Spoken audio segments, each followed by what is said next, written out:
topics that you want to stay away from? Nothing. Nothing. Okay. Nothing. So if Colorado. I mention more sports, gone, all that stuff. You can talk about everything. Transparency.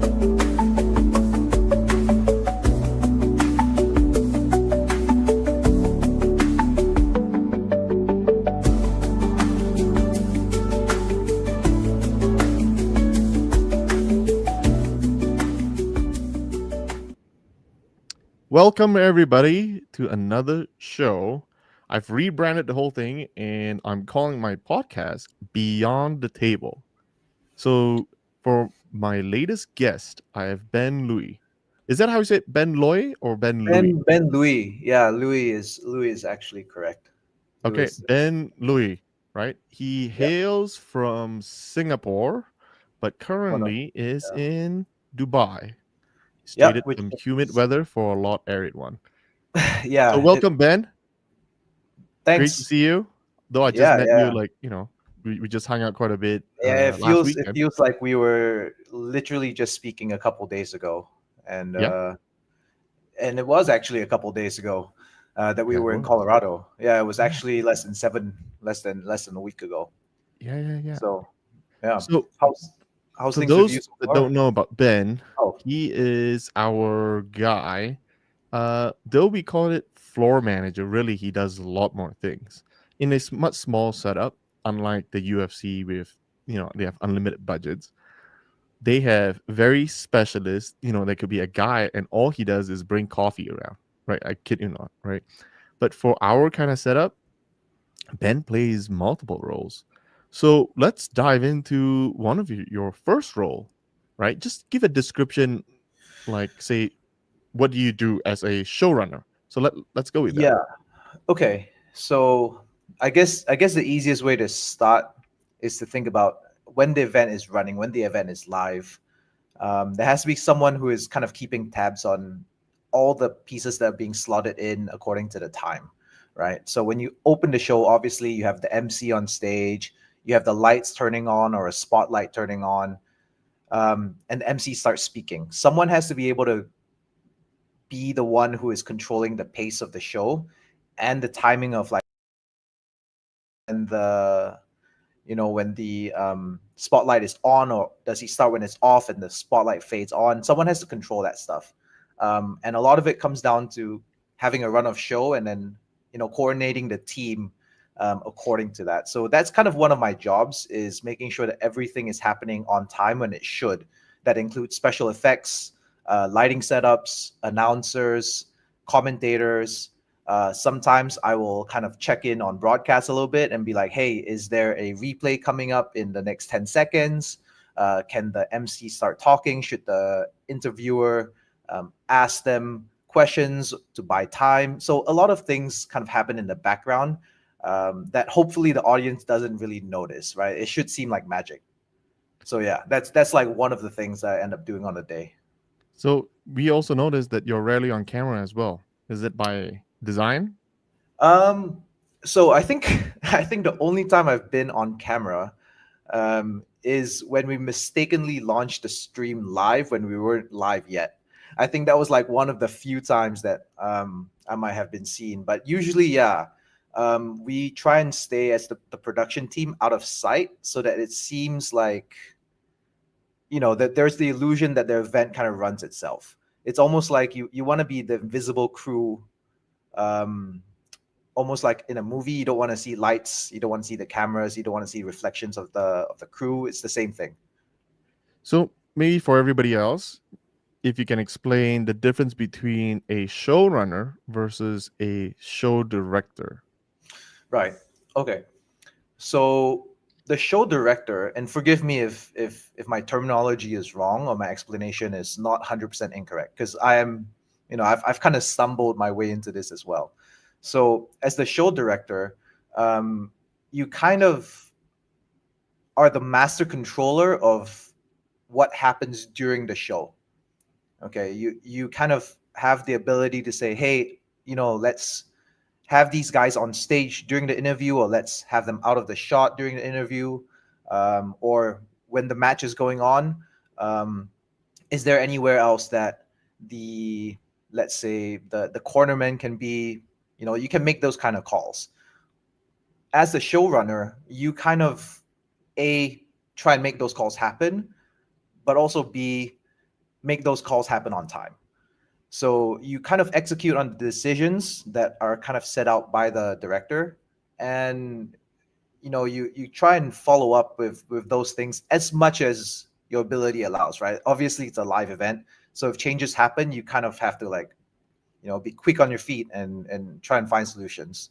So it's a very problem solving oriented job. Yeah, for everybody else, half the time at certain events, I do have, I wear one of those headphones that communicates straight with the entire production team during the live event. But even if I don't, in the event I don't have one, I actually run to Ben and says, Ben, like, people on the stream are Something's complaining wrong. like the microphone's off, or there is Yeah. the score is wrong, right? So he's also Yeah. kind of my go-to guy. And one really interesting part about Ben is I first met him in Georgia. Now, if you Mm, remember kind of the big highlight of the negative part about Georgia was that the lighting was having an issue, right?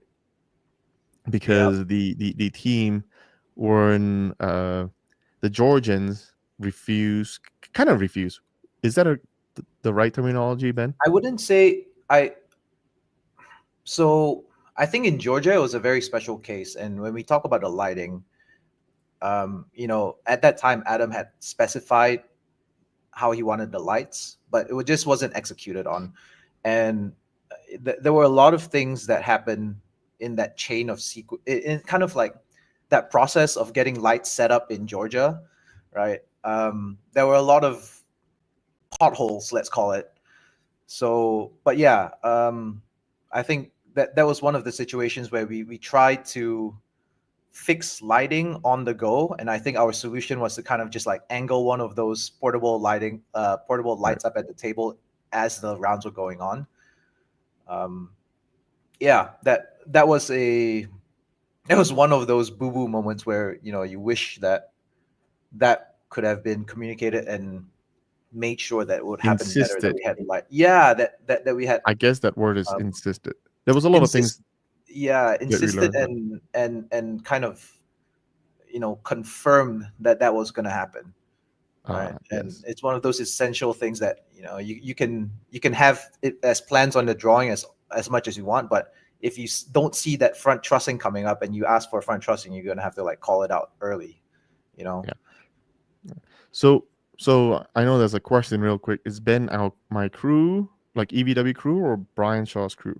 As of Istanbul, I believe we kind of made an agreement with Ben that he will have the whole entire year as our designated showrunner. But and we'll get to his second role in a second. But just Yeah. strictly on show running, Ben impressed me so much because if you remember, King of the Table, we were still under Core Sports who that ran the production, Hmm. and so at King of the Table 13 we had Don Idris, who was the showrunner. He put the whole team together. Robert and I, we were just mostly there to observe and give a little bit of comments here and there, but not necessarily operate and run the whole thing. Georgia was technically our first event that we had full control from start to finish. So Ben was brought in, and Ben was incredibly calm. I was like freaking out at certain things. I was like, dude, where's the light? Dude, people can Yeah. you can't see this. And I was Yeah. just like this, and Ben was like, no problem, I got it. Right, no problem, I got it. We got to We'll figure figure things it out. out. We'll Yeah. fix it. And I will, then I was particularly impressed. Like, dude, this guy could really handle extreme stress situation. There's not Yeah. many of them out there like this. Many would break down and crumble, and hands shaking, and Yeah. you know and so Ben was like, wow, this guy really is knowledgeable, but not only that, but Do, he was do you want calm to know under the stress, and he secret to was. that? Do you want to Yeah, know the yeah, yeah, secret why? So that I think I believe that's come from having had worse situations on streams before and been out the other side okay. And you Uh, mentioned yeah, you mentioned Don Idris, right? Like yeah, I've had a long history with Don, working live streams, King of the Tables, East versus West. So I know how bad it can get and what kind of situation you can be in and still kind of pull out a decent pay-per-view, you know. And I think that mental state actually helps you stay calm and actually be more solutions oriented versus, oh shit, we're in a bad place here, right? It's like, how do you get out of here? right, right.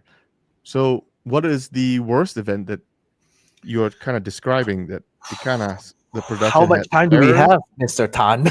No, no, no. Just tell me the worst, right? The worst production event, but Yeah. you still came out ahead Yeah. or okay. So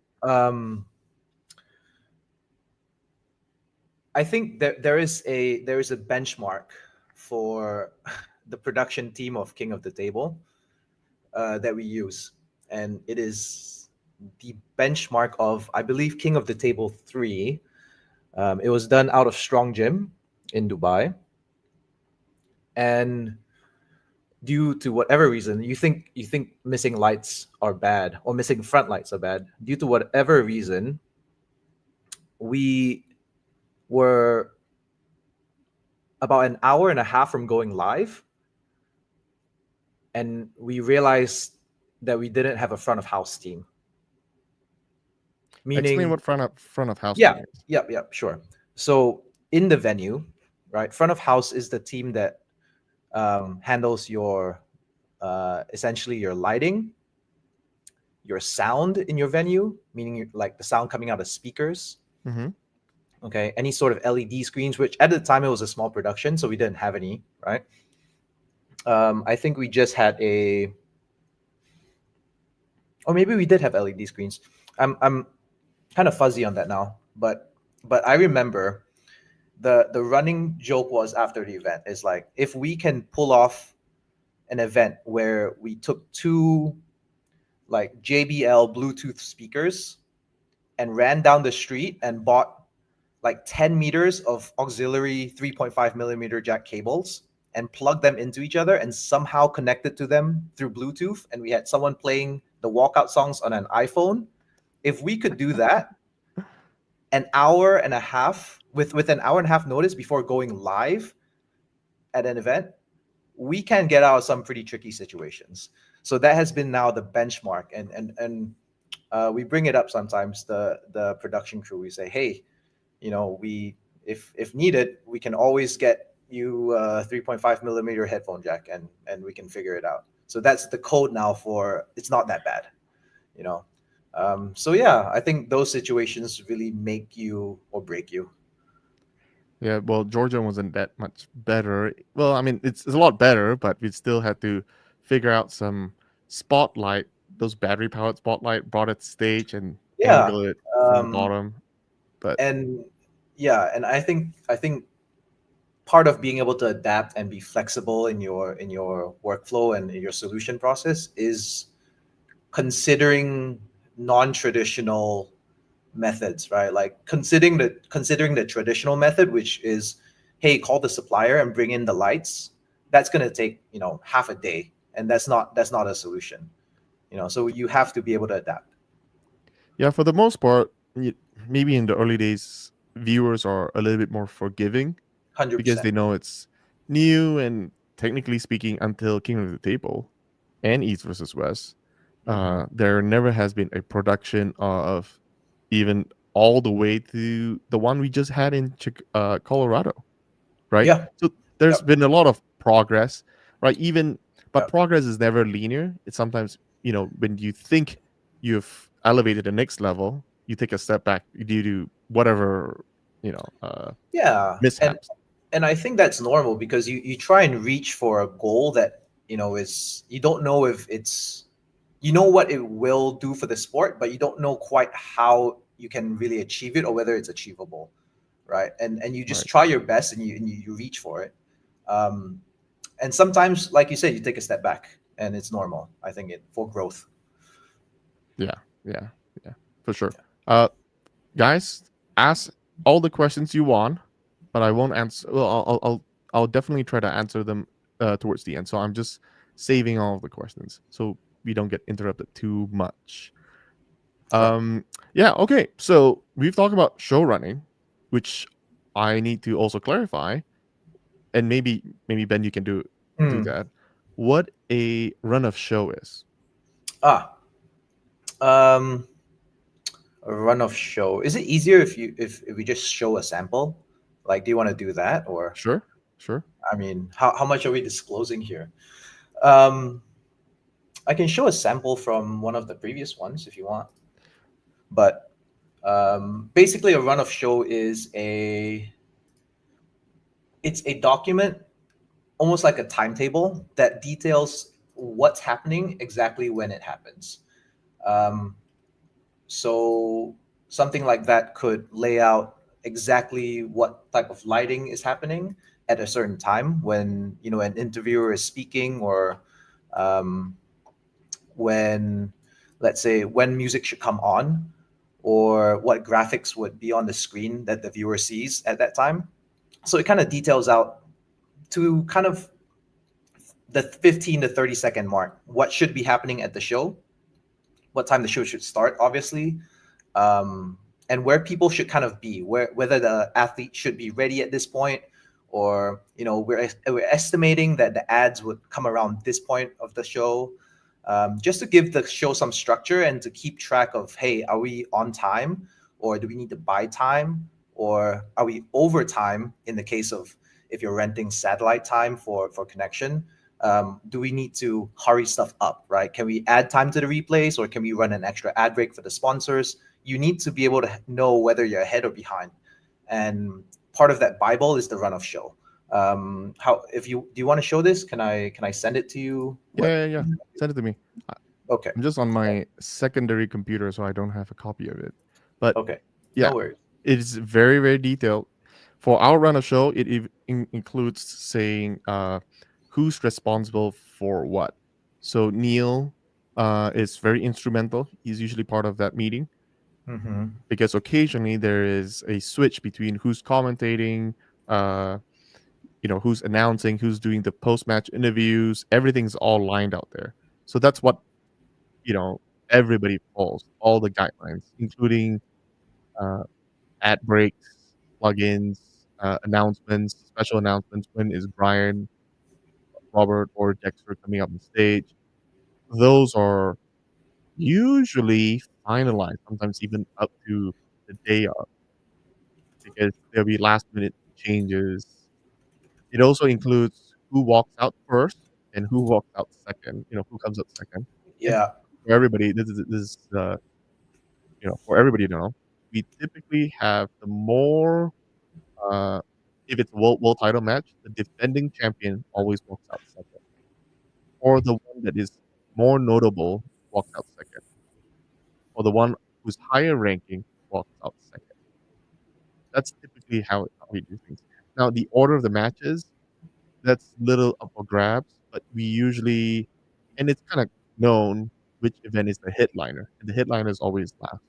Now, the tricky Yep. part about even our last event in Colorado was Devin was Devin's match and with Alex was definitely the headliner. But which hand should be the final match of the day. That was kind of mixed for a second. Mm, Eventually, we kind of agreed that okay, well, everybody cares about the left hand. Let's do the left hand first. And the reason why that wasn't an automatic thing is because we noticed the concurrent viewers on our pay-per-view usually climbs all the way to the final match, right? In order to allow our viewers to capture the match of the evening, we wanted it to be last, which is why the compromise was match 6 and match 10 instead of our typical give the yeah. athletes as much space and time to rest in between matches. No, this time we kept it 6 to 10. So he was on the second half of the match. That's kind of how we we kind of structure things a little bit for sure. World title matches, we also pay a little bit more attention to um, the order as well. So, yeah. Yeah. Did you send it to me? Let's Yep, see. I sent it over. I've sent it to your WhatsApp actually. Oh, great, So great, great. yeah, Let me pull that up. I think people are also just trained to know that the like title matches or the main event comes at the end, right? So that viewership trend kind of follows that idea as well. I think people are just used to how that idea works now. Yeah, You have it in like boxing fights, MMA fights. So it's uploading. Ben got plenty of oxygen in that room. breathe. Yeah, That's but I funny. think to be fair, the Colorado event it ran really smooth in terms of the timing of things. And every pay-per-view has hiccups at the start. That's usually the issue. When we have audio issues, it's usually like, okay, pick it up at the start and then it gets fixed as the show goes on. Well, before that, Ben, there's a question. Yeah. Why do you have so many plants? Do you meditate a lot? No, I actually have a hobby, and I kind of picked it up about 3 years ago, and then everyone keeps buying me more plants for my birthday or for Christmas. Like the just defaults to the gift, so I end up having more and more. And recently I haven't been home that much, so it kind of just is the way it is. That's super funny. So, guys, this is the run of show for Georgia, EVW uh, 16. yep, And you can see there are so many different columns. You can see who's, uh, Neil will kind of introduce Stoyan first, and then Vasily. It goes in, highlights. It's kind of show what the program feed is going to be. yeah, So it's quite detailed. Feels like there's a lot, but usually almost every column there is a specific person who's in charge of pressing the buttons. yep, So I think this is a really good segue. Before we get into this, Ben, sure. maybe let's talk about the usual key roles in production. Mm. Okay, let's talk about the on the equipment side first. You want to go ahead with that? Okay, so on the equipment side, you mean specifically in terms of what departments they are, or So if you think about like Chicago, right? Jeremy's team. okay, got it. So I'll make it very simple. Let's say, so you usually have a camera department, obviously, right? And that consists of operators. You have your vision mixer, who is the person who switches from camera to camera. You have usually your show director, with them in this department or under the department of broadcast. Um, and that's it for kind of camera, right? You obviously have more crew during the start to help set up and stuff, but during the show you have the camera team, which is your operators. You have your director, and you have your vision mixer. Now, your director and your vision mixer can be the same person depending on how big your crew is and how big your budget is. In terms of audio, you have one sound engineer, sometimes two, depending on if you are running both the venue sound and the broadcast sound from one board, or if you're splitting those up, then you need two operators, right? Then you have stuff for the venue. You have like your LED screens. And here we get into like your front of house, right? So your front of house is your audio, LED screens, special effects. Okay. Alongside with broadcast and the camera team, you have your graphics, you have EVS, which is your replay system, um, and graphics, EVS. Sometimes, depending on the budget and scope, again, you have a team that's dedicated to communications and comms. So there might be one central person that's calling stuff out and transferring and letting people know, like, okay, this person's gonna cue you in on this, or this team is gonna make that call, so wait for that cue. So there is sometimes someone like there was in Colorado, right? So Charlie was doing that role, of kind of like letting people know like who they should be listening to, right? Um, and yeah, that's it. Very simple. So you have So you have just okay, a few well, people doing a few things. and the reason why I wanted to split, but Yeah. it's okay. You kind of merge the two teams together. Okay. There's basically two separate teams. One handles mostly the hardware meaning camera Mm, operators, I see and what the you mean. raw feed, including the audio. There is also the raw audio feed. Yeah. All of that gets sent over to the broadcast team. So the broadcast team would Yeah. be the one who's picking the camera angles, the replays, um, and we'll talk about the replays in a second. Sure. And they'll also be handling all the graphics. So every time you see a warning, a file, the name change, the different screens that pops up, it's a separate guy. So that there's so Wrong many. number on the stat screen. Correct, right? So they're all different individuals. Yeah. Yeah. So in the past, um, it might still be the same in the future. We've typically handled the non-broadcast items because, for instance, it is pretty cost prohibitive to bring all the hardware, the equipment for the cameras, the soundboard, the lights, the rigs, the LED screens, and everything. It's pretty expensive to fly them with us. So our internal team we only have a few internal people, and we outsource everything else. Just like Brian Shaw. Just like Brian Shaw, he Yeah. hired I think it's Hamilton Road Productions. They came in and they pretty much handled most of the hardware. The only difference is they embedded more of their broadcast team as well. So Yeah. there is that component. Ben is Ben was really instrumental, in my opinion, for how Chicago went and Colorado as well. Mm, Only to the level where he is able to manage. So yeah. it's very hard to pinpoint that one person is responsible for the whole thing, other than potentially the me. Really, ultimately, it's if it goes well, if it goes bad, it's technically my fault because I'm the guy who hires the Yeah. physical team and also the broadcast stream team.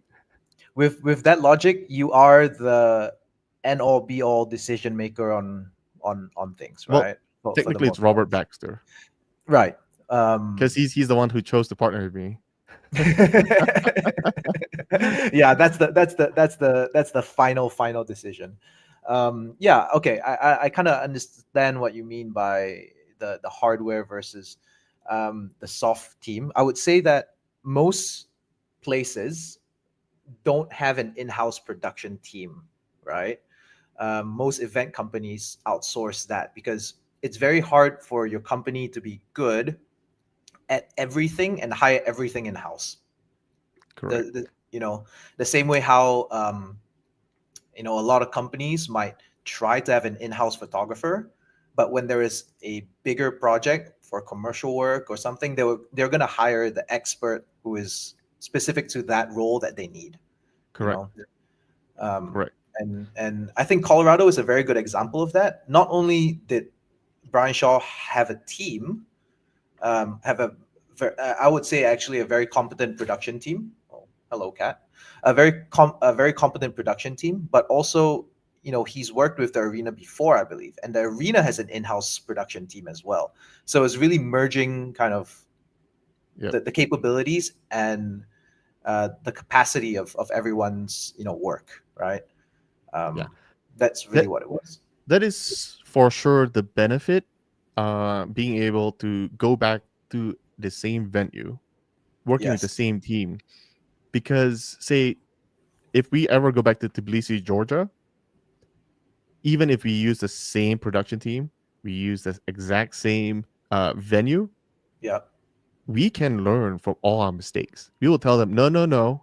We will insist that you Yeah. have, a front-facing, bar Yeah. to host Not the lights. not just that, but I think as well, if you work with people enough, you get a gauge of how fast they can work and their competency, right? Correct, And that's very correct, important because if you don't know how fast someone can set up a stage and they tell you, "Oh, okay, I'll do it in 4 hours," it's hard to trust whether it's like, okay, is that 4 hours you'll have it up, or is it maybe 4 hours?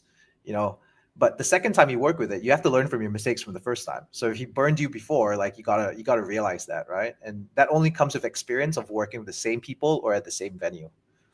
Correct. Even, I mean, when we initially got the schedule for the whole production in Colorado, Yeah, I was worried they about were that like, one. "Oh yeah, we'll set up, you know, the whole stage and everything the afternoon of the event." I'm like, "What? We only have an hour to test everything?" I was a- I was sweating a little bit. I We ended up was with less, I think. Yeah, I think we did, and Hmm. we can get to that in a second because Yeah. that's your other role that kind of compensated for it. Yeah. So there is there's a lot of truth to that. Working with the same team, learning from the same mistakes, uh, knowing where everybody's capabilities, and then you know what you can expect. And if you think they aren't able to do so, you can supplement them with more assistance and supervision.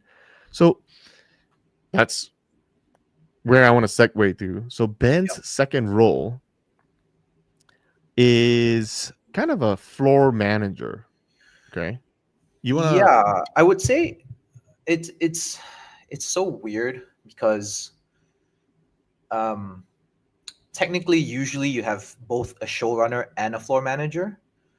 okay. And the floor manager role kind of extends into the live stream, right? If I've done many live streams where I've told you know photographers to get out of the way of the broadcast cameras and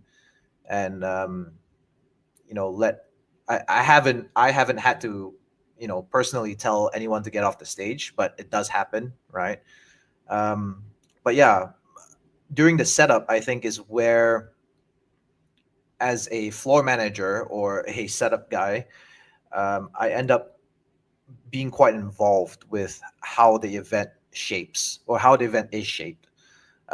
Everything from I kind of narrowed it down to a workflow that I have in my head now. But the first thing I always do now, or the first thing I have to keep in mind now, is we have to get the table where it needs to be ASAP.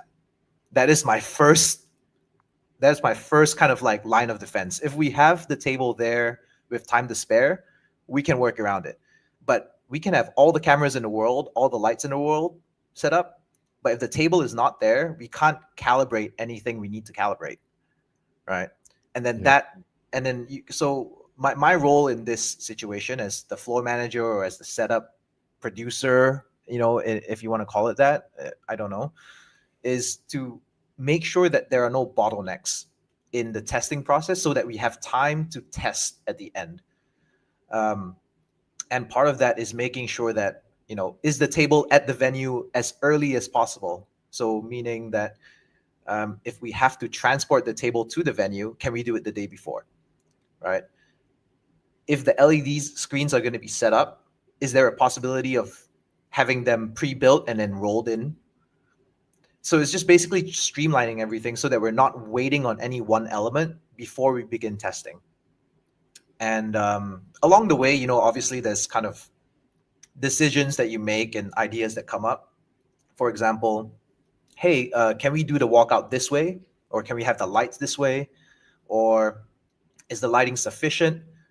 Does the chalk bowl go here or does it go here? Does it look bad in the shot? Does it look good in the shot? There's a lot of kind of set design elements. If you're more familiar with like film and photography, there's a lot more set design and aesthetic looks that you kind of want to have as well. Obviously, changing the placement of anything affects where your camera position goes, and then if you move where your cameras are, you have to make sure that the audience isn't in the way.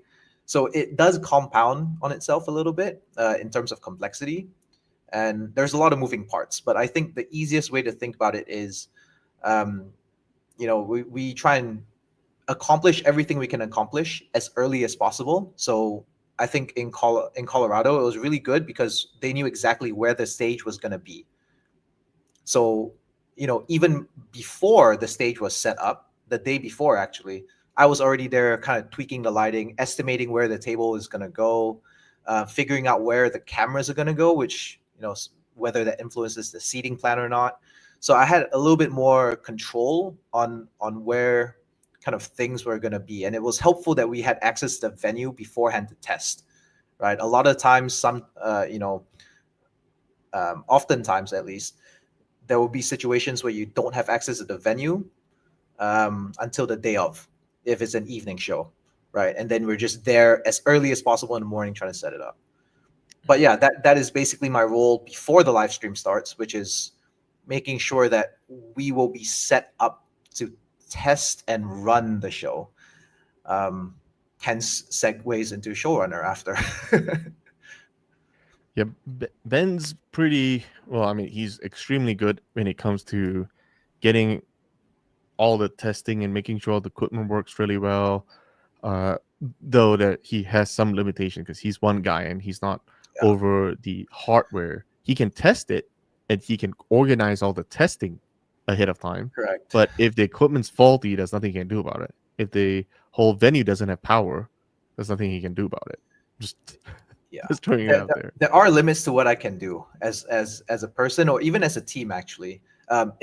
In specific cases, for example, well, hello. In specific cases, if, for example, let's say in Georgia, right, um, where they have their own equipment for production, they have their own camera operators, and it's the trifecta of we also don't speak a common language, right? Because a lot of the operators didn't speak English. So me trying to communicate to them and say, hey, test your cameras and make sure the white balance is good for you, or maybe we have to adjust the lighting, right? That has to jump through so many hoops because I can't go and personally adjust their cameras. Yeah, speaking of And your like, light just popped up. yeah, because I can't go and just like put my hands on their equipment, right? Which their operators are meant to be operating. And I obviously can't just go ahead and tell them. So I have to go find a translator to try and let them know that this is what I'm concerned about. Is the lighting okay? Can we move on from here? So there's a lot of steps. There's sometimes multiple steps in one task that you're trying to achieve. Yeah. Yeah, for sure. That wasn't the easiest. So that there would always have some level of a delay in conveying our directions to Yep. the AV team simply because we didn't speak their language, unfortunately. Yeah. That was I think it's one of those cases that you just have to take on the chin and be like, okay, we're doing it in a With sign languages. yeah, we're basically playing charades. Like try imagine you're playing charades, but trying to do complex science, right? Like don't pour that beaker into that container. Okay, sounds good. Yeah. Yeah, we are for sure taking things a lot more seriously. Uh when it comes to this, I mean, Robert is just trying to drill in my head, make sure our Switzerland event is on par or greater than Colorado. Yeah. Massive focus. We are bringing additional people in. Uh, that people that, matter of fact, it's Ben's mentor, Yeah. and so we are bringing Aussie, and but Aussie has been working on the previous East vs West and King of Table events. So the if you want a little bit of backstory, Yeah. um, all the way back at King of the Table 1, Okay. which was a 3-match pay-per-view event.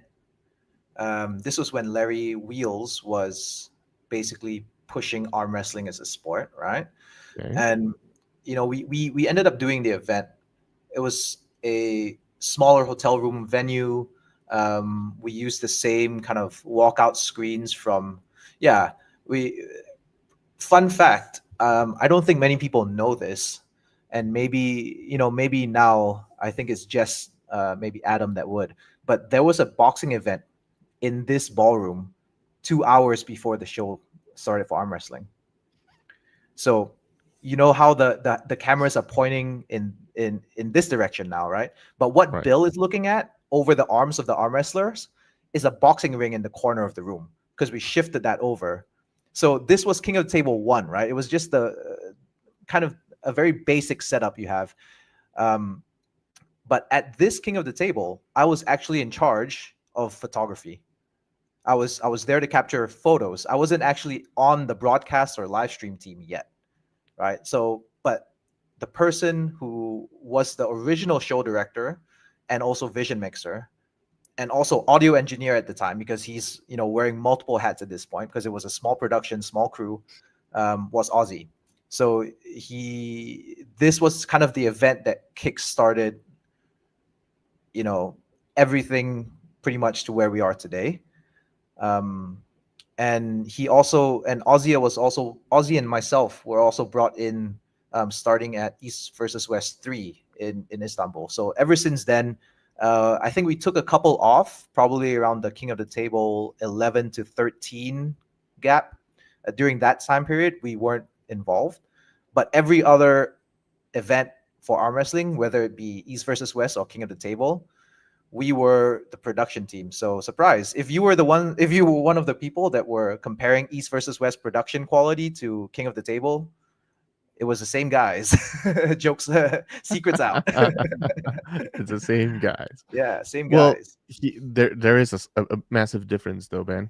Yeah, The difference is equipment. correct. It was equipment and camera operators, like we said, because there's only so much you can do as a team that kind of flies in as a task force versus a production house that's on the ground, that is hands on the camera, physically doing the work of, like, okay, I'm going to pan the camera left, I'm going to pan the camera right. Same thing goes with your sound guys and your lighting guys, right? You hire guys that you think will work well, but you can't fly everybody in. you know that's Yeah. just unrealistic For now. For now. for now, For, until you get bigger. correct. As the bigger we go, the possibilities are endless. Once we hit mainstream, we have a private Buy your jet own flying all island. equipment around the Yeah, world. just buy your own island and then fly the athletes there. That's Oh man, arm wrestling that HQ. would be cool. No visas too. Yeah, make your own visas. You can blacklist Well, any. You can actually blacklist people then. no, no, no. We don't censor people here. We don't Oh, delete okay. comments as That well on doesn't this happen. channel. Okay. We don't do that. Okay. I, But yeah, I mean, can you imagine being UFC having $1.1 billion? The amount of budget they have per event? so it's so funny. It's so funny you say that. You bring up the UFC because obviously, when I was, during COVID, right, and then they announced this whole like Fight Island thing, right, right. But Fight Island was in Abu Dhabi, which is an hour and a half drive for me. And there's a small little island, and they made it sound like it was like a private island, like off in the middle of the ocean somewhere that you had to take a jet to. No, there's a bridge, there's a hotel, there's Warner Brothers World over there. It's like just a normal island, right? But the marketing was so good for this Fight Island that you could probably come up with an arm wrestling island. Make it Singapore, make it easy for me. So heavily guarded with the island of security. No, we don't need security. Who wants to invade an island full of big strong men, buddy? And especially we have like special forces people Mhm. around like Yeah, Devin. look at that face. You don't want to mess with this guy. Yeah, yeah, yeah. Totally cool. Yeah, this Just one second. Can I take like a 10-second breather? I just gotta grab something real quick. sure, sure, Yep. sure, 1 second. sure. I'm gonna share this PDF. Okay, so this is an example of our run of show, and as Ben mentioned, right, we have multiple different people, and usually it's a LED screens. It's one person who's handling everything, PA, sometimes one, maybe two, audio mixers, right, audio engineers who's okay. Uh, will move the audio from example. If an athlete goes to a corner, his microphone is only turned on for the live stream, but not for the in-person venue, because we didn't want people to the opponent's corner listen to any of the strategies happening. So that's kind of what we do sometimes. They'll turn it on, turn it off, which is where it was really, really frustrating really, really frustrating in Arlington because Wasn't there for that one. that monkey who was handling all the audio, I've until now, like I probably get really, really mad less than 5 times in a whole entire year. Right. Really, really mad. I mean, if somebody cuts me off, I'm like, okay, whatever, right? You know, it doesn't really bug me that much. But that guy, he bugged me so much where I literally like I remember there was one, I think it was Drew was about to go on stage. And I'm like, okay, get the cameras ready. Drew's going on stage. She's gonna hype the crowd up. It's commercial break. And he and over comms in front of every production crew member. He says, I'll turn it on when I turn it on. I'm like, okay. Well, I'm like, dude, it's It's your less than show. 60 dude, I'm like, it's less than 60 seconds. Let's turn it on. We won't say anything. We'll just tap it just to make sure that the microphone Mic works, live. right? Yeah. And no, he doesn't do it. And guess what? Forgets to When turn it on. they went out, boom, doesn't work. They are exchanging microphones, and I don't know if it was on the live stream. I wasn't paying attention, but Neil would go backstage swapping out microphones. Why? All because of one arrogant crew member who thinks he's so good at his job failed. Yeah. And the thing he's one of those third party contractors that is contracted by the venue. So it's not like I could fire him. But if Yeah. you ever go back to the esports stadium in Arlington, I'll specifically request that he is not on the team. Like he's so bad that I would not want him on the team. That we will bring our own sound engineer if we have to. Well, matter of fact, that if he's there, I would literally not go back to that venue. He is reason enough that I won't go back to the esports stadium. That's how bad it was. Not even messing around. Because But how disrespectful he is and how incompetent. It's one thing to be arrogant, but and be good at arrogant your and job. incompetent, Yeah. that's like like that's extra bad. correct. Correct. So you guys can see a little bit of how the run of show works. A lot of planning goes ahead of time. Award ceremony, we even leave it in there just to remind everybody, hey, Marlene versus Fia, it's a world title match, guys. Not only that, but that award ceremony is also so that the crew on the ground, shout out to Anna, knows and is reminded that, hey, I have to go grab a trophy and bring it on stage, right? Because she's usually the person that's also handling the athletes.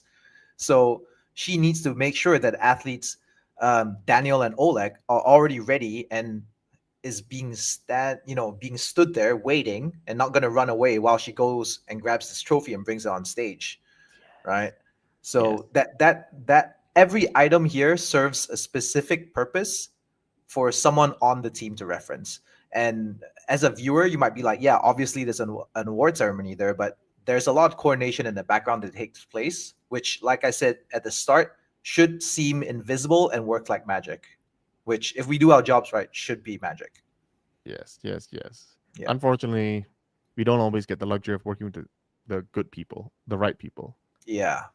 So there's that. Commercial break comes on. Neil welcomes people back. Usually, like every time there's a line here, it's when Ben is responsible of cueing that person. Something. Yeah. Yep. Usually. There are certain cases, for example, the line that usually doesn't really need to get looked at as much is the one that says CAMS GFX, which stands for graphics. Yeah. EVS. That one is kind of self-explanatory a little bit.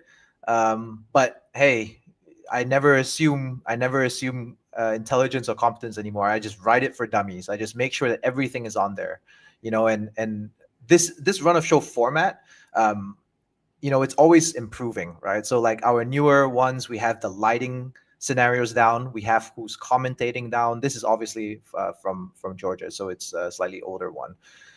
But yeah, each item on here is meant for someone to take note of something, and it's been made that way specifically for to run the show, right? Because like I said before, if you don't have this, no one's accountable to anything. You can't keep track of, hey, that should have been Hermes first. Here it is on paper, right? It's kind of like that checks and balances thing. You want people to be accountable, and you also want everyone to be on the same page as a team, which I think is very important. Yeah. Yep. Yeah, even you see on the far right column, Neil, Mike, music, Neil, Mike, music, no music over rounds. Those are very, very helpful because sometimes, you know, when in the heat of the moment, things moving so quickly, that kind of Yeah, calms everybody down. Let's refer to the run of show sheet. the Bible So, essentially. yeah, essentially. Yeah. Very, very Now important. there might be like there may be questions, right? It's like, okay, but every format's the same, right? So why do you do more than one match on the run of show? Once you have the format, it's going to be rinse and repeat, right? It's just good practice to anticipate that maybe this match does have something different in it, right? So that's why we have um, every line detailed out instead of just saying, okay, match one, here it is, and match two follow the same format as match one. Because you never know if something needs to be inserted, something needs to be changed. All of a sudden, if there's at the next event, maybe a sponsor wants to come in between rounds and show ads or show like flash logos and that sort of stuff. It's just easier to be already in the flow of, okay, we're going to refer to match one here, match two here, match three, and so on. Right? It's just good practice. Yeah. Yeah. We have another comment. Better have a drone camera guy. We Ooh, actually did. don't tempt me We with a good actually did. We time. actually did. At one of the events, I think it was in Istanbul. No, Georgia. Georgia for sure. Not sure about Istanbul. We had a guy who was a photographer, but he also bought his drone. And so he took a couple of drone shots for us. But usually for drone shots, we don't need a drone operator for the whole event. It's usually for bits and pieces, for B-roll stuff.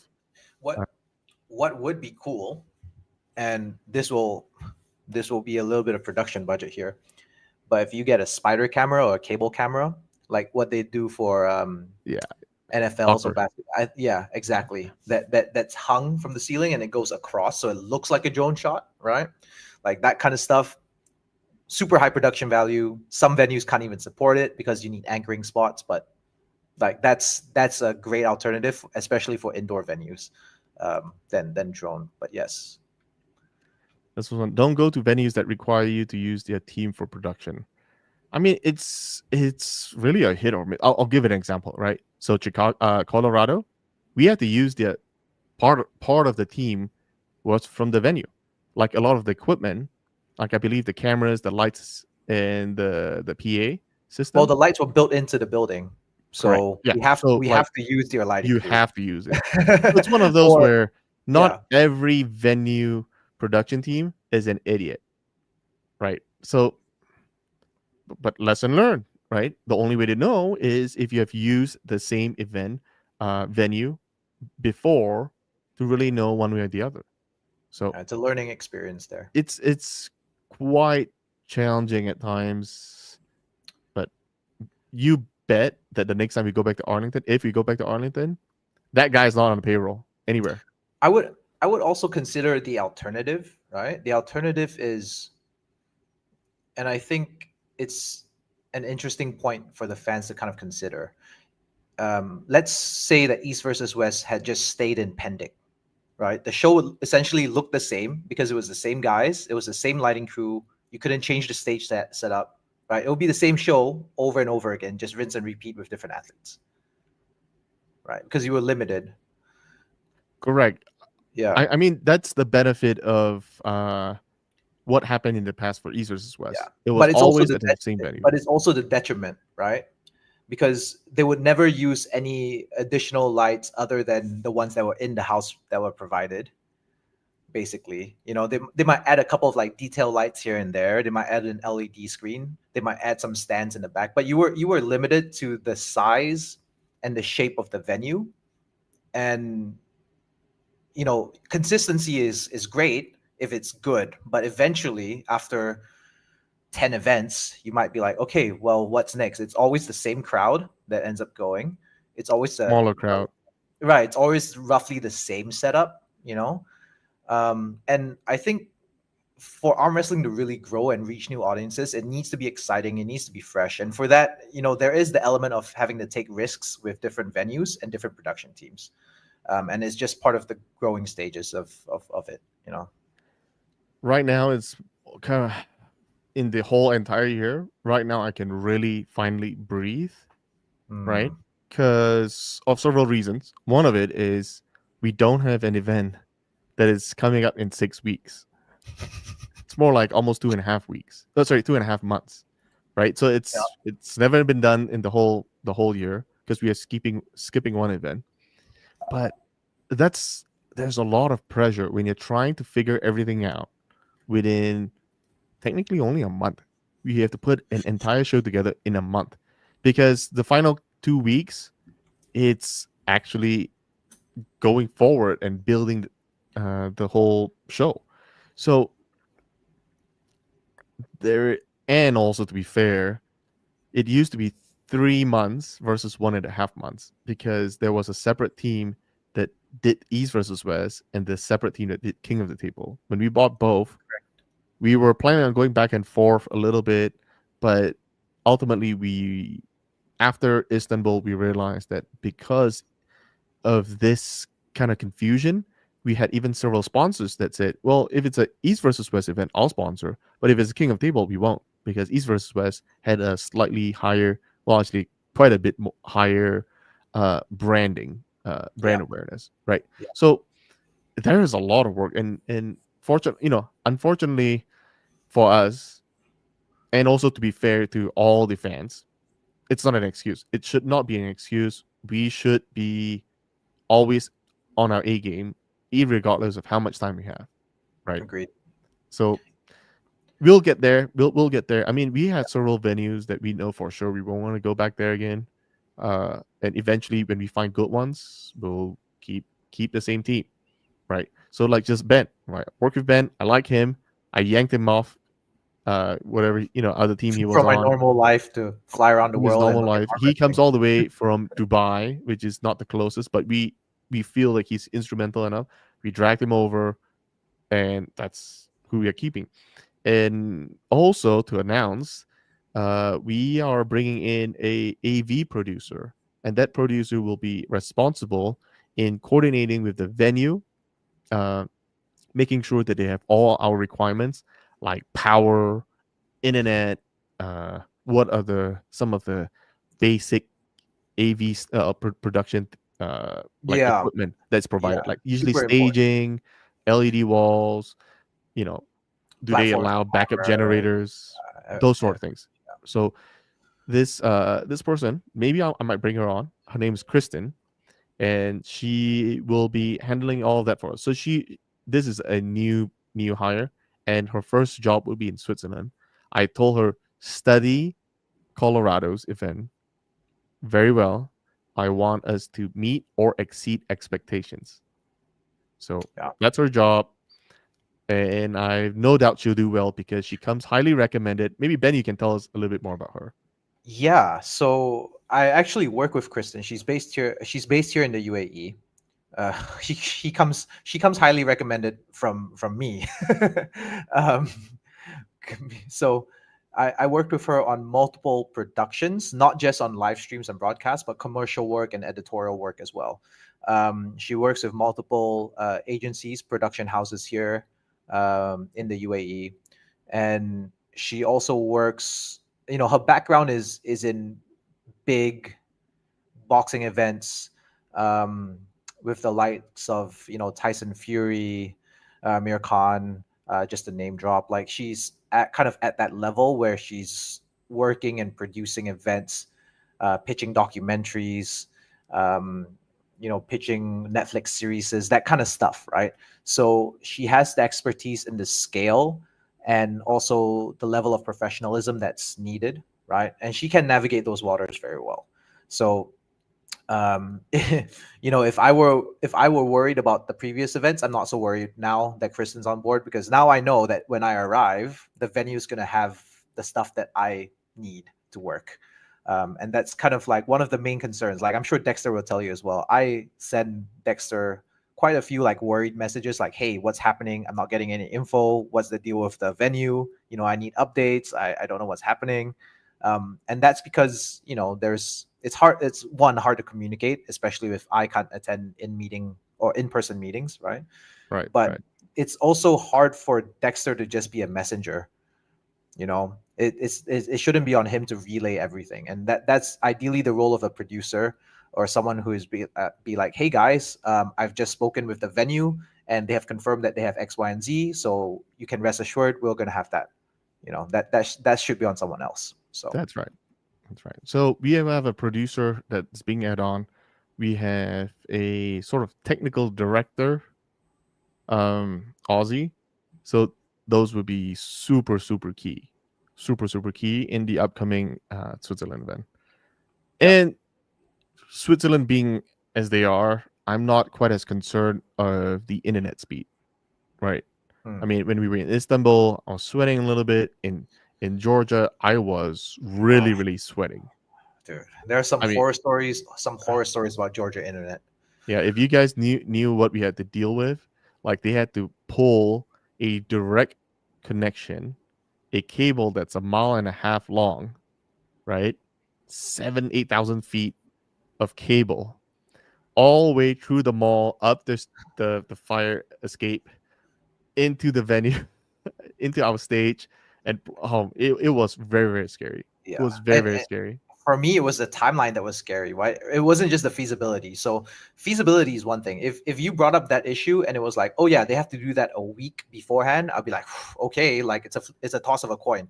This was happening like a solid, you know, 36 hours before, you know, so it's Yeah. not ideal. Oh, did I lose my camera here? What happened? Yeah, looks like you froze. But while you're at that, we have a super chat. Congratulations on a great team up with the Shaw Classic company. Great interview on Through the Fingers podcast with the Red Deer Assassin Zach. Well, thank you. Thank you very much. Oh, you might need someone to go around. We actually have an external team that goes around striking down videos the first 48 hours after an event, and then it tapers off because they're not the cheapest. And then we switch over to an internal team that actually goes and hunts them down, but it's not their full time job to. Let me pull it up. Yeah, it's not their full time job to go, you know, strike things. But starting tomorrow onwards, we will be releasing three events for full matches. So stay tuned. That'll be pretty good on our main event, on our main channel. Carolyn the Great. Well, while that's happening, let's answer some questions. Is it true that people that compete at GVW can compete at EVW or one-time pass only? Oh, okay, guys. If you guys actually watch what happened a couple hours ago, I was literally playing, uh, you know, on the same team as Schoolboy, Kalinichenko, and his buddy, and Zauer. Okay. It's not that they can compete anymore. It's for Zhao was kind of an interesting thing because we offered him, and apparently he couldn't wait long enough for us to go back to give him an answer, so he accepted GVW. So it was more of a bird in hand versus two in a bush kind of situation. So the only thing is he cannot pull in Switzerland. That was the only thing. That was the only thing. But who knows? Maybe for a December event he could come back. He's a pleasant guy. So there's that. Very soon you'll get to hear. Very soon, eh, I'm actually working with several different content creators and full match. Well, not full. Yeah, the each influencer would have a premiere time where they're releasing a one of the match for the whole card. So stay tuned. So it'll be different people around the world announcing for the first time a match, and I'll schedule them.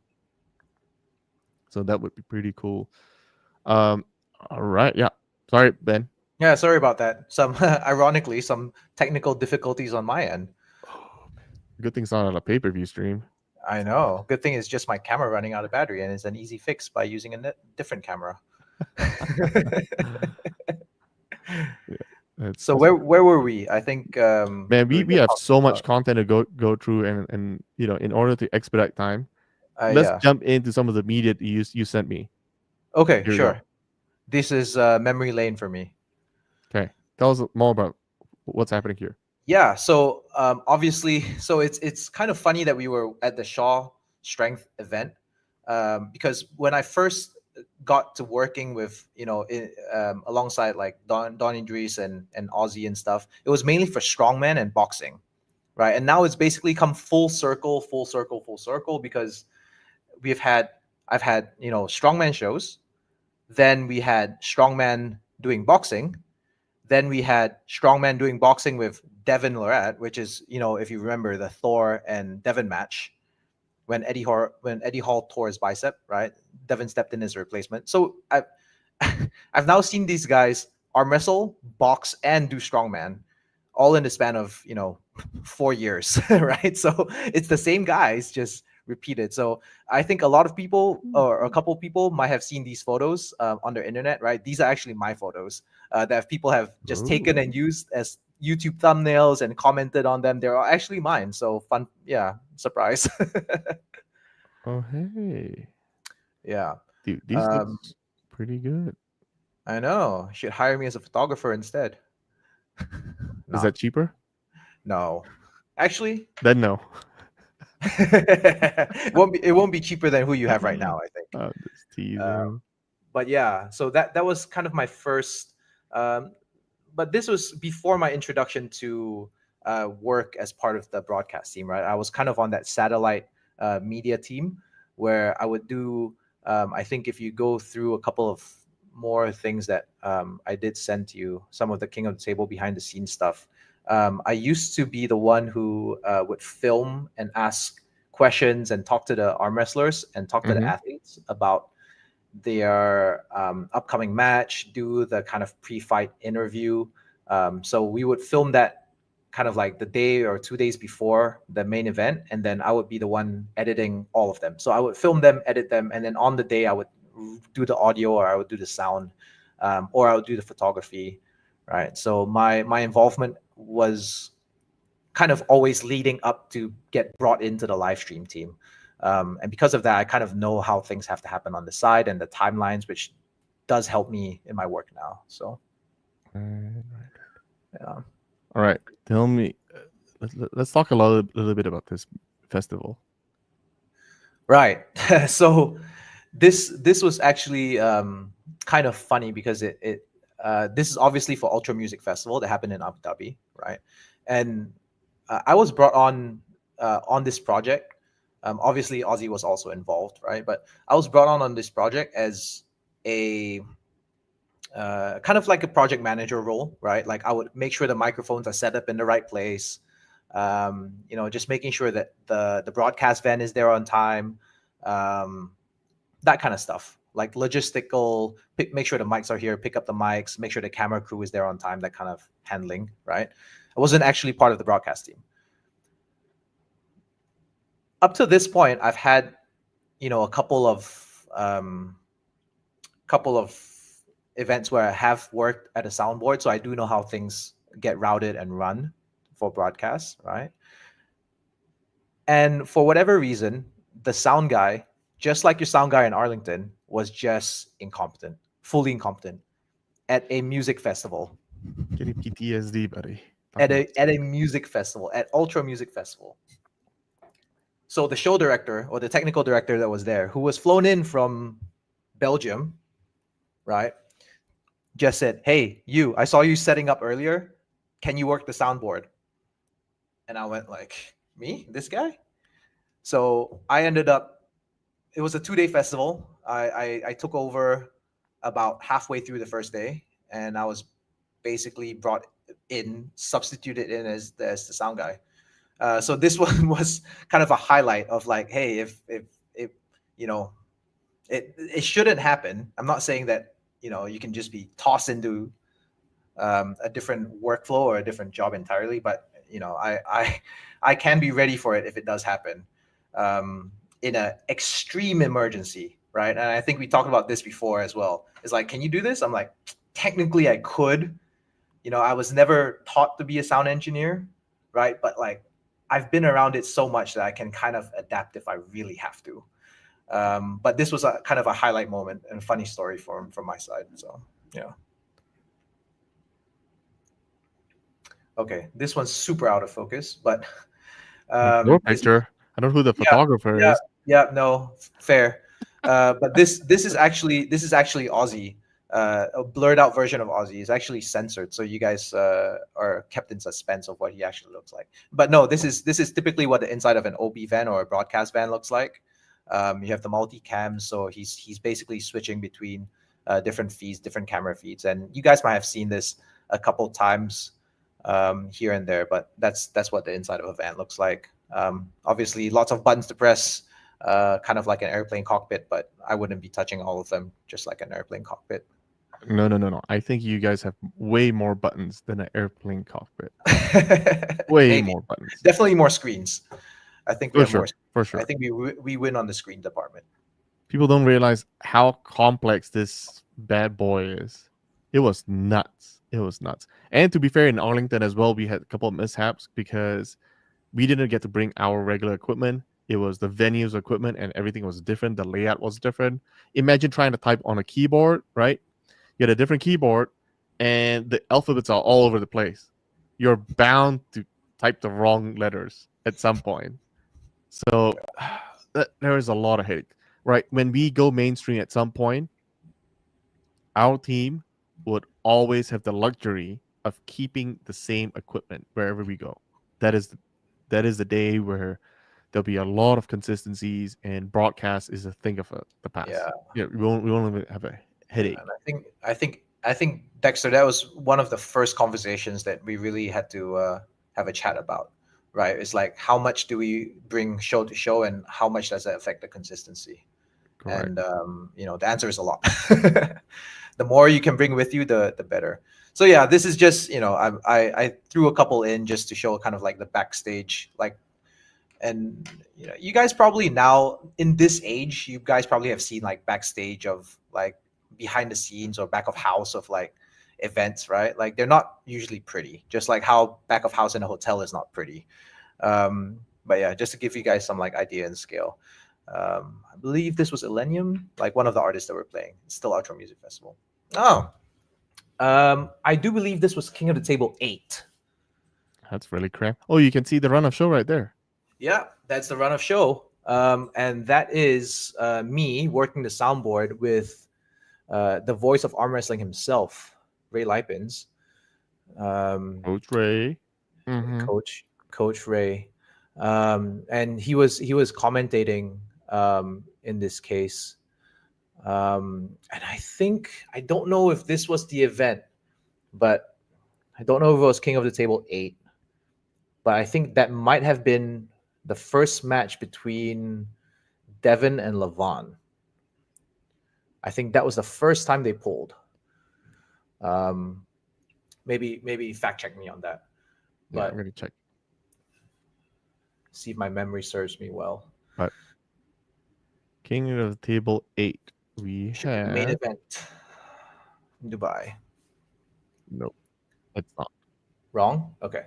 The John Bazing versus Alexei, Matt Mass versus Ron Bath, Krasimir versus Lachlan, Kalinichenko and Shaw, Lars versus I have done so many of them. So the reason why I thought it was this is because I distinctly remembered one specific moment. Just jumping back to myself next to Coach Ray, I distinctly remember one moment in all of it where it was the Devin and Levon match, and Devin in the first round managed to stop him about that far from the pin pad, where he was just holding on, and the pin pad was right here, and everyone lost their minds. If you okay. listen to the audio for that event, I was expecting everyone to go crazy, so I turned down the gain, or I turned down the volume of the commentary microphone, because Ray was just screaming his heart out. He was like, "Nah!" And the audio was never the same after that. He might have broken the microphone, but we were pumped. We were pumped back there, and yeah, that's why I thought it was this. But obviously, I've done too many at this point.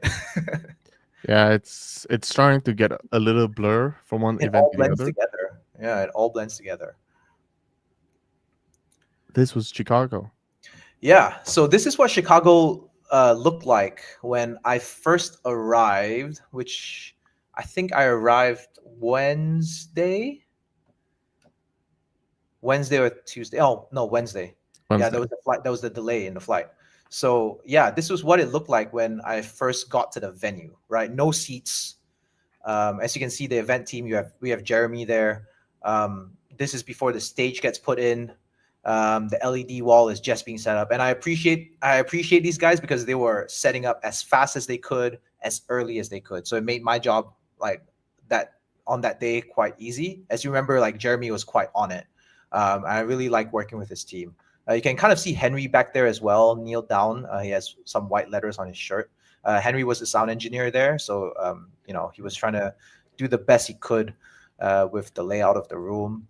But yeah, that's what an event kind of looks like when I first get my hands on it.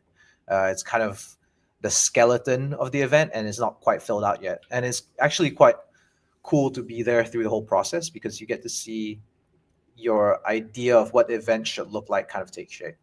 So in Um, Georgia, they kind of dictated, well, the AV team that we mhm. partner with, they kind of dictated how it should look like because they Yeah, were saying, "Oh, the Georgian mayor is coming, so he won't come unless it's a good show and it needs to look good. If it looks like a crappy show, you guys won't get the sponsorship because the city was giving us some money and it needs to look a certain way." So one of the things that they mentioned that won't look good on a stream is this. You see that it's that top bar horizontal bar on the very top, that truss with with the all the lights hanging lights. out there. They said, "Oh, that would look ugly, so let's take it out." And so we had to like, "No, we need that. We need that really badly."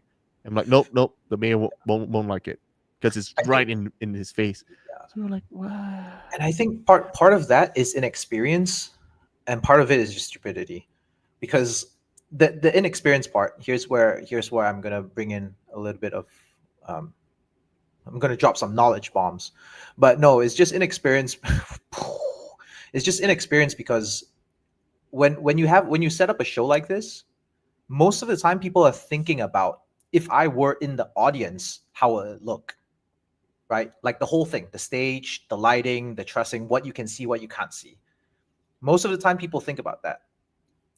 What I have to think about and what we have to think about as a brand or a production, right, is not just what it looks like in the venue, but how does it look like on the pay-per-view, and which takes a priority, right? Like, do you sacrifice a little bit of an eyesore with the lights hanging there for the live audience so that we can have a better experience on the pay-per-view? For me, the answer is always yes.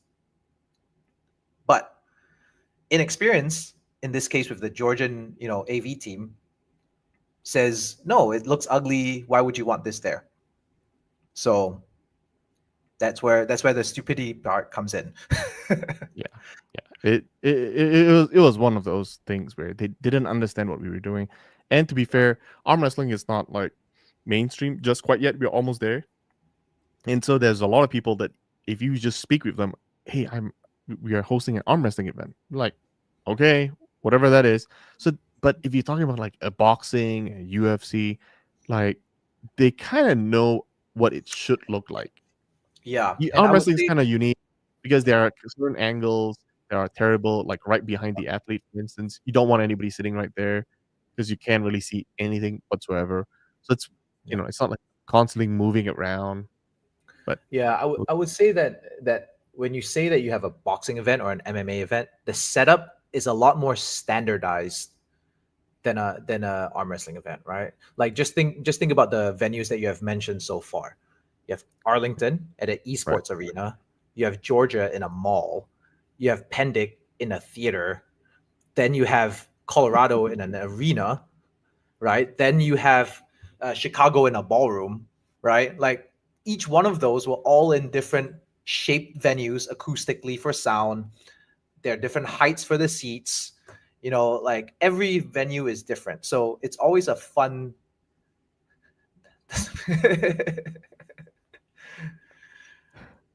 It was a funny joke. I had to put it up. Take it. Yeah. But yeah, we end up working with so many different venues and so many different possible lighting setups that you always end up having issues. The sneak peek. This is the reason why East versus West in the past never had a commentary booth. Why? This is unveiling it, because we were in this hallway. I remember just above the theater, right in the back of house. So it looks, the reason why was, first of all, running cameras there. We had to set up lights, additional backdrop, that kind of stuff, right? But this was essentially kind of humble beginnings of the East versus West commentary team, right? Obviously, you have Neil Pickup himself, you have Travis Bajan in the back, and then you have Ray. And all three of them are looking at a monitor. You can notice that none of them are wearing actual commentary headphones. They're just raw dogging the microphone. They have in for how they heard themselves. You can notice in the bottom left of the screen there is a speaker there that's pointed against the wall to avoid feedback into the microphone, and that's how they were listening to the stream. So this was, like when we talk about the levels of production and how much you can spend on production value, we can get by with this, right? But like, is it the most professional? Did it look better in Colorado with a backdrop and an actual commentary booth that they have in arenas? Yeah, of course it does. But this kind of gets the job done for a commentary booth, and this was the setup for quite a while. I think for probably 6 or 7 of them, it was like this, right? And off screen here, where Neil's left would be, the table kind of extends out, and that would be the soundboard. So I would be sitting here with them for 6 to 7 hours in this room. You might think it's really well lit right now, but that's because there's a flash on my camera. So it's actually super dark in here. But yeah, that would be our little commentary cave for about, yeah, pretty much Well, 5 to 7 hours. just to give you a comparison, look, this is 19 commentary booth. Yeah. So here, obviously, you see a little bit more production value, right? Again, it comes down to the fact that they have an arena. They have an arena with actual commentary booths that are built into the arena, right? That's the first thing. The other thing is that they have a team that is used to be doing commentary booth pre-shows, cameras, that kind of stuff. And so the layout is kind of set up for it. They have monitors where they should be. They have a high table where they can kind of lean on and show the background of the event, right? And there was just a little bit more planning involved here. And I actually really like the way that pre-show ended up looking. I think they obviously also had better like microphones that wouldn't catch as much feedback. We actually specifically worked with Dylan, who was in the arena, and I spoke to him as well about trying to align with him and making sure that the audio from his speakers, to shut some of them off, the ones that are pointing into the commentary booth. So we only pointed speakers away from the commentary booth to reduce the feedback and the echo that you guys get. So that was something that we also had to keep in mind here. But yeah, I liked it. I like the way that this one looked. Yeah. The commentary booth, somebody is asking, Mm-hmm. can they see a commentary booth of here you go. Can we see a commentary booth of Baku? I think it looks like this, guys. I'm just kidding. No, I'm just kidding. I'm no. gonna get in trouble with the Baku guys. Either that, or you're gonna get in trouble with Adobe because that's stock footage. All right, they're gonna do a copyright strike. But Yeah. let me show you a couple more behind. Oh, sorry, there's one more event here. All my pictures are kind of like behind the scenes stuff, right? Because obviously I'm always behind the camera. But yeah, these were the press conferences of the past, right? And yeah, this was essentially the ballroom that you guys, if you've been following East versus West for a while, you guys know this ballroom. It was always the same ballroom used for the press conference. It was always lit by just the straight up ballroom lights. And yeah, there's nothing really too crazy about this press conference setup, and I don't think, my personal opinion, I get the value that press conferences bring, but I still think they're super super long, and Well, I mean, Colorado was pretty it short. was an hour and a half in Colorado, right? Do you know why? Because Tell me everybody why. spoke English. Yeah. It Well, was it just added that whole it feel, and, does. and I'm so glad Yeah. we have several European athletes who have started to really actually formally take classes. Yeah. That would I be think that. so good. Yeah. So good for the sport. I would say that um that's one of the things I predicted, actually, that the Colorado press conference would be at least a little bit more entertaining, just because everyone could get in on the back and forth and everyone was engaged in the conversation, instead of having to, kind of just sit there and wait for a translator, or just sit there sometimes and not have a translator and just listen. Imagine if that was you, right? Imagine you're sat at a table with like 20 other people and they're all speaking this other language that you have no idea what it is, but you You'd have be to sit there bored. for three Yeah, hours. Of course you're going to get bored. You're going to get on your phone, you're going to get bored. Like, it's not fun for them either, right? And it's the day yeah. before they're competing. um, so yeah, I think Colorado was a step up, but I think we need to make it better still. I think the That's press why we. conference needs some attention. I mean, if most people spoke English, I think that whole everybody sat down kind of makes It sense. works, yeah. But if it's like, well, there's like quite a number who doesn't, then it feels like the one-on-one would probably be better, right? Hmm. Because half the time, the ones that don't speak English, no fault to them, by the way. English is not my first language, no fault to them. But there will be a lot of like, well, can I take out my phone and play Angry Birds or Exactly, something? Because I'm bored. I don't know what's exactly. happening, and I'm just here just to be here. Yeah, because Y- they have to You be know, there, right? yeah, And yeah, for yeah, sure, it's for it's, sure. it's not nice So for them. yeah, so that's why you kind of like switch around and mess around a little bit. You Yeah, know, some planning meetings, yeah. So some this is commentary kind of the booths, stuff that, secondary. yeah, this is kind of stuff, all stuff from the recent one in Colorado. Yeah, this Carrie, Brian's lovely wife, she Yeah. was so very nice, accommodating. Yeah, right here she was actually telling me where the stage was gonna go. This was the day before, right? So as you can see, it's literally just an empty arena. The day before, they were having the strongman show and they were setting up for that. And I was just questioning her, and I have a head, like a mini camera on my head, like an action camera, and I was just asking her, like, tell me exactly where the stage is gonna be and where the LED screens are, because then with that I could just go to work, right? If I didn't know that, I would have no clue what I was doing. So. Drew, to answer that, that's a pretty good idea. We might take Mhm. that into consideration. But the problem is there could be multiple different languages, and then I'm in trouble. Also, we have no idea if they're just going to listen to music while we're doing this. They could just be playing their own thing in there, listening to a podcast. Yeah. So Oh, this is typically what my camera sees during the behind the scenes or the prep of the show. Just trying to make sure, like, just if you can see, where, just to give you guys a frame of reference, there's like a row of lights right on the bottom of the picture.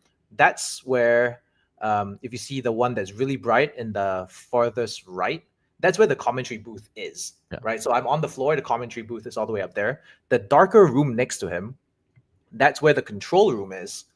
And so I'm speaking on this comms headset, or this communication radio device that Dexter was previously talking about as well. I'm speaking to the operator there, to from the venue, the operator from the venue, to turn the lights on and off so I can look and test how bright it is and see how it looks, right? So I do this for about an hour and a half to 2 hours each event, different lighting presets, making sure the spotlights, I kind of how I want it, creating looks for like when people are walking in. Do we have an ambient look? Do we have a stage look? Do we have a, like a crowd shot look if we need like crowd lighting? So all this stuff I try and do it in advance, but this is mostly what it ends up looking like. It's me just staring at lights and being blinded for 2 hours. There's another back. Oh, we've already shown this one. Oh, and this one Oh, too. that's Baku. Shh. We can't talk about that. Gonna get in myself into trouble. Right. Oh, I didn't say anything. I know, I'm just kidding. Yeah. Time So lapse. yeah, I set up the time lapse just to show like, and this is it's a 5 minute long video, so it's a little bit long, but this process was on the day after the strongman moved out. And you can see me there, kind of like stepping on the stage, making sure it's all good. At this point, I am literally dying to just be like, hey guys, can we get please, please, please, can we get the arm wrestling table in as fast as possible? Dexter received the message. Who's responsible for the table? Adam received the message. Who is responsible for the table? And so I eventually, at the end of this, I eventually kind of wrangled together some of Brian guys, and had them help me move the table in. Throughout this process, of course, the day before and the day of, I'm working quite closely with Brian and Carrie herself, just to make sure that because here's the process. I would see something that would be like, oh, this would be good on camera, or this would be efficient for a stage layout. I'm gonna propose this to them, and then they would yes or no it. Basically, was how it went down on the day, right? Because obviously we have to work with the equipment that we have, the LED screens that we have. But I was trying to make the most of what we could do. Um, Same thing with the walkouts, by the way, the little banners and stuff like that. We borrowed it from the strongman event. They weren't supposed to be part of the walkout, but I was like, hey, since they're the same sponsors, can we just use them to add a little bit of show value? And they were like, yeah, sure. Also, it was to guide the athletes and make sure they didn't wander off somewhere where they're not supposed to, right? It was very clear where they were supposed to go. But yeah, so now you can see the tables in. All while this is happening, by the way, we are coordinating with the venue, who are also like delivering and or not delivering, but setting up the strongman equipment for the day after. So what you guys didn't see is, once the backdrop came up, you thought like that was blackout curtains. That's it. Behind us was a whole kind of like separate strongman implement for the keg toss that they were doing, which was almost at the, you will see it in just a little bit here, but it almost touched the top of the Megatron, or that screen that they have. Jumbotron, Um, yeah. yeah. Megatron's Transformers, Oh, but yeah. Transformers. Sorry, the Jumbotron. Yeah. So here comes the screen in, right? And the Jumbotron's being raised for this reason now, which you'll see, which is that keg toss height implement is going to be brought in. Um, but yeah, at this time, I'm just telling them, now that we have the backdrop in, let's start the layout for the screens. Let's kind of measure out where the screens are going to go. And the screen guys, bless their hearts, they had like 3 hours to set up 2 screens, which doesn't sound like, oh, that's a big rush, right? But they have to be set up on trussing, they have to be wired, they have to be powered, they have to be tested, which they weren't tested enough, in my opinion. Okay. Um, but yeah, this entire process was maybe, hey, Aaron, but this entire process was maybe 4 hours, maximum 4 hours until this show started. Because I think we got the venue handed over to us at about 1:30, and the pre-show was at 6 p.m. So there wasn't a lot of time for testing here, right? But yeah, now you can see the tables down. I think at this point we were shaking the table around a little bit and it was moving. So we knew we had to find like rubber matting. So we put that down as well. Um, and yeah, that now we're kind of getting into that part where I'm telling Dylan, who is, like I said, working the lights, to give me the show lighting profiles that we had set up before, so that I can see now if it's what I imagined the day before. Because previously to that, we had set up the lights all just based on whatever I had in my head, right? Yeah. Yeah. Now it's crunch time, where like the lighting better work because we don't have a lot of time before the show. So at this point, I have him do stage lighting, and it looks good. Um, and we go through all the rest of the checks. Obviously, we had to clean up the stage. We had to set up the corner tables. Um, there was a sponsor, Nice Rock, that had their recovery device that they wanted to put on the tables.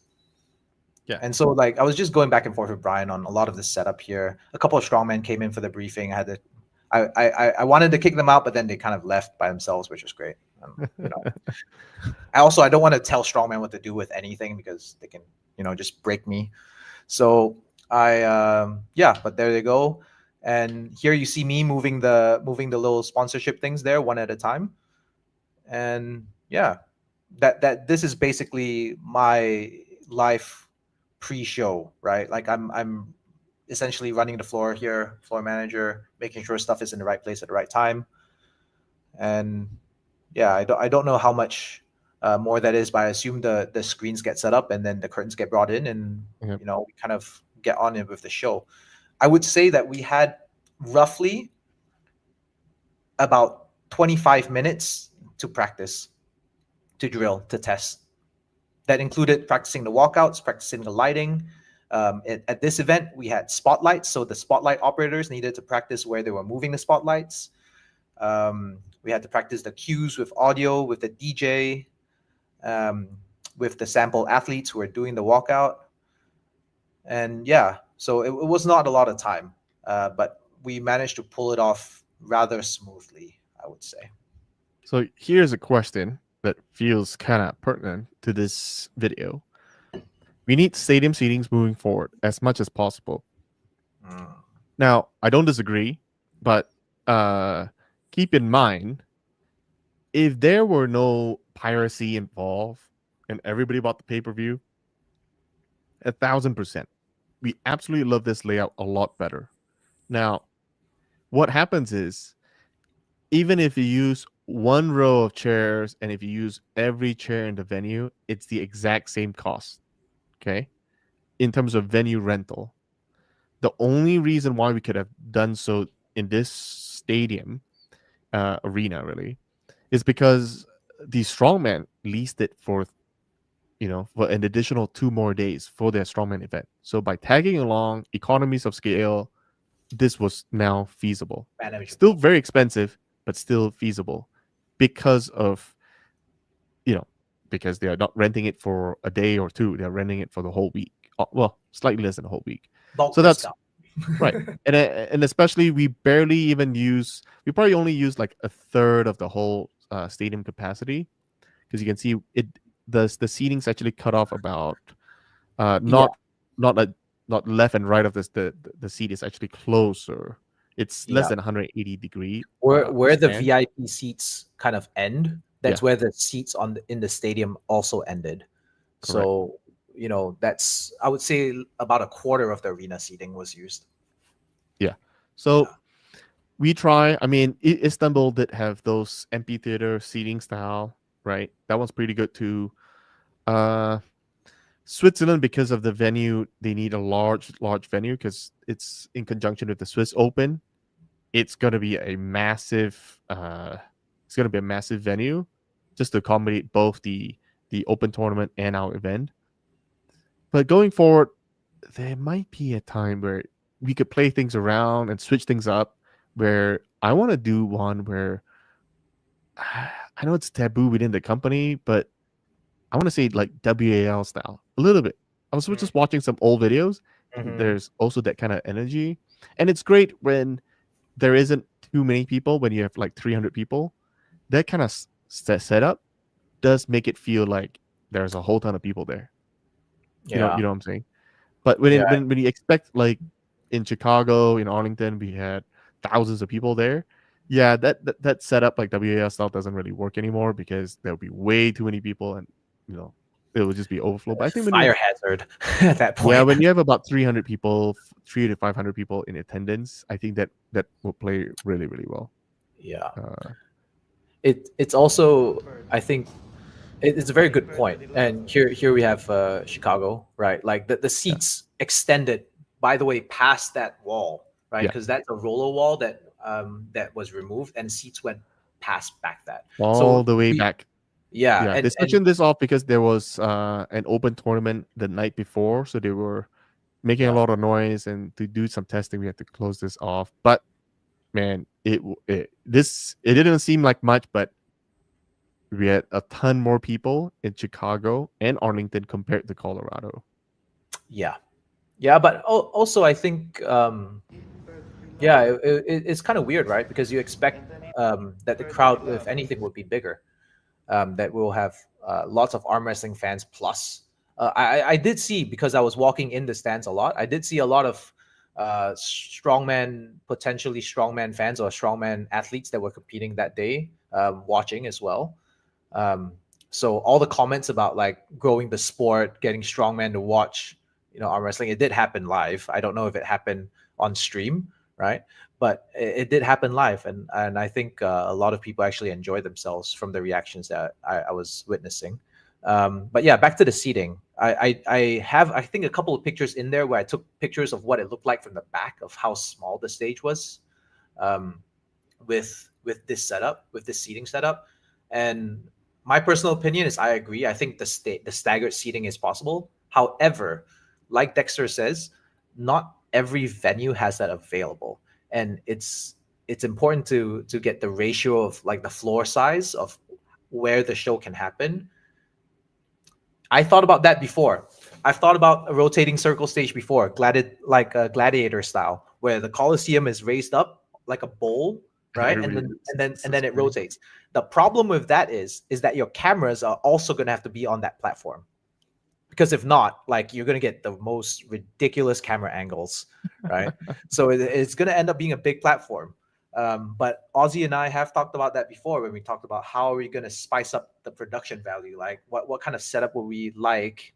We were basically theory crafting what would be a cool setup, like a cool experience to go to, and it would be that the table's moving, right? So yeah, here this was kind of like the last. This is what it looked like from the VIP section, of the last show in Colorado. Ah, Right? was And this Brian Shaw's final remark I think it was final remarks. Yeah, before it was. Robert and I got on stage? Yeah. Yeah. Right before that, I think. That's pretty cool. Um, but this is how it looked for a live audience that's small. Once you get to the arena seating stuff, then you're talking about like nosebleed seats at a football game. It's Yeah. going to be hard to like see what's going on. You're basically watching the screens at that point as well, right? Um, yeah, Dark just some behind the table. scenes They're stuff setting of things up. Okay. yeah. That's That's Anna. Anna, which is my next guest, by the way. Uh, gotta set a time, but yeah, she's super strong and Yeah. she's our event coordinator. But yeah, didn't mean I to hijack. actually just realized, um, I think yesterday, that I think you, myself, and maybe a few other people are maybe the only other people on the team that don't arm wrestle, Whoa, whoa, right? whoa, whoa! Back up! Don't group me with you, buddy. Don't group Oh, me with you. okay. I I see what I it is. arm wrestle. I do it No. every day with my kids. I don't know. Oh, okay. Yeah. But yeah, like I think it's an interesting perspective, um, that that to kind of be not an athlete in the sport, because I've been in that position before where you're an athlete in the sport and you're also part of the production team. Dexter beats Levon. Yeah. He's going down. Have him play Dexter's kid is with also me. named Levon, really? Vaughn can't beat me. Yeah, but I think it's an interesting perspective, like, being fans of the sport essentially, because I have watched arm wrestling before I started working with arm wrestling. This is the time lapse again. Yeah. Oh, sorry. Here there's another video. But Yeah. So this was the press conference setup, in Colorado itself. oh, okay. Fun fact, guys. Fun fact. You know how everybody was like, "Hey, press conference streams down." Uh, EVW stream is worse than the Shaw Classic stream. It's like, guys, it's the same guy. It's the same guy who controls the output feed. So till now we don't fully know for 100% certainty why our streams, audio and at one point our Yeah. video was a little bit poor, but it's the exact same setup. We had no two separate teams working on things. It was the same guy. So yeah, I thought it was pretty funny. People says like, hey, EVW's production team is worse than Brian Shaw's team. It's like, no, it's the Reminds same me of team. something. It reminds me of a It's the different same comparison. team. Same team, guys. Sometimes freak technical like difficulties happen. Um, I was actually in the room with them when they were like trying to figure that out, and to me, I looked at it and I was like, it shouldn't have this issue because two wires coming out of one encoder. It was a multi-stream encoder, right? So it was literally one piece of hardware with two streams, and the settings were digital, meaning that it wasn't a cable connection, it wasn't like a thing, like like it wasn't a hardware issue, okay? Yeah. And the software settings were all the same, and there was the issue persisting. So what happened was, I think, restarting it, and then it kind of worked. So who knows what happens there? Is my moral of the story when you start doing multi streams. Yeah, it was kind of a weird thing because we had no idea what was happening. Yeah. Even But even the guy, even the operator had no idea what was yeah, it's like, happening. He's oh, never it's bad. never I seen don't one. know. I'm Yeah. hearing it fine. It's like, no, it's really bad. People couldn't On the hear other us. stream. It's like it's all muffled. I don't know. So anyway, it's almost 2 hours. I want to slowly wrap things up, and Sure. I'm gonna start answering questions. Why King of the Table 1 are being reposted as of now? So as you know, we bought the assets of all King of the Table. We realized that there were a lot of videos of previous matches missing, and so I just want our channel to host and become the library for all videos for all matches in the entire history of both leagues. So that's why we are reposting it on our channel. I think currently some of the videos are leaving in Core Sports channel, Matt Rhodes channel, Ingen's personal channel. So I'm just trying to put everything back into the company official channel. Uh, Also, selecting proper venue is so critical. Some places as crappy access to enough power, internet, Wi-Fi. Yeah, yeah. I mean, that's kind of exactly it. So right now, I kind of 100% true. spoke to Kristen. It's like this is all the problem we have in the past.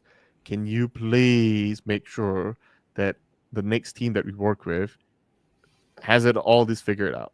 So, and Kristen, our new AV producer. Next, have you considered purchasing a permanent venue location such as a Ooh, hotel, resorts, campground? Increasing revenue is extremely difficult.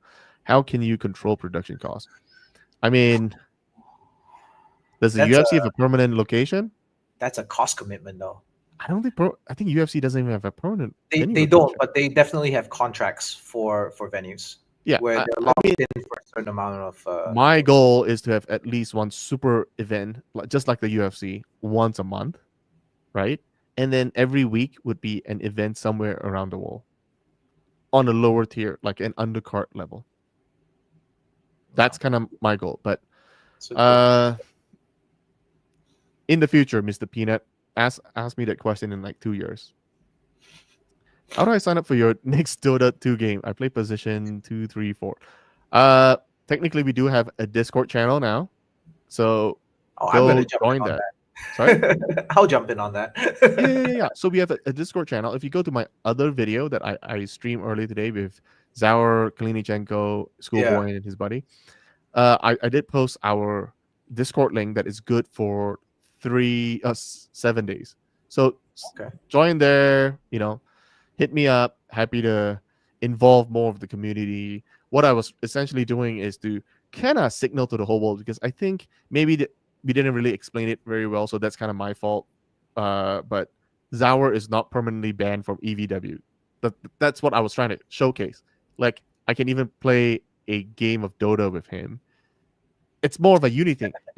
And, laugh all you want, but if you think about it, the whole point, like the major turning point Mm, from how we got back with the E's in yeah. at least in my storybook was Dota over a game of What, Dota. what Match position were you playing?